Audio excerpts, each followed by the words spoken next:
Hello friends, তো আজকে আমি বানাচ্ছি মশলা চিকেন। যার জন্য একটা প্যানের মধ্যে দিচ্ছি সরষের তেল। সরষের তেলটা গরম হওয়ার পরে এখানে দিচ্ছি আমি শুকনো লঙ্কা, দারচিনি, ইলাইচি আর পাঁচফোড়ন। দিচ্ছি পেঁয়াজ কুচি আর সব উপকরণগুলোকে একসাথে ভেজে নিচ্ছি। পেঁয়াজটা ব্রাউন হওয়ার পরে আমি দিচ্ছি কাঁচা লঙ্কা।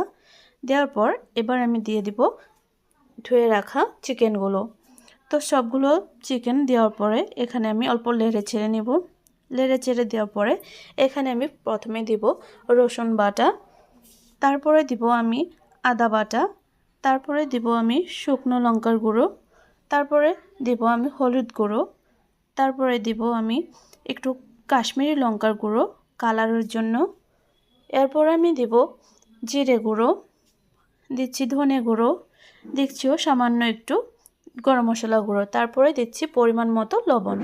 তো দিয়ে সব উপকরণগুলোকে এভাবে আমি মিশিয়ে নেব। এবার সব মিশানো হওয়ার পরে এখানে দিচ্ছি আমি টমেটো কুচি, দিয়ে আবার একটু নেড়ে চেড়ে নেব।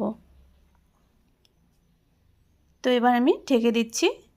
ঢেকে দেওয়ার পরে এবার আমি খুলে দেখব টমেটোগুলো ভালোভাবে গলে গেছে।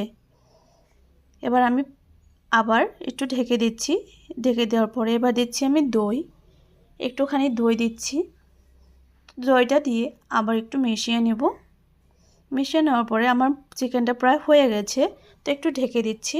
এবার দিচ্ছি একটু লেবুর রস। এটা অপশনাল, আপনারা চাইলে নাও দিতে পারেন। তো আমি দিচ্ছি একটু ধনেপাতা গার্নিশের জন্য, এটাতে স্মেলটা অনেক সুন্দর আসে। তো আমার চিকেনটা প্রায় হয়ে গেছে। তো এবার দেখতে পাচ্ছেন আমার মশলা চিকেনটা রেডি হয়ে গেছে।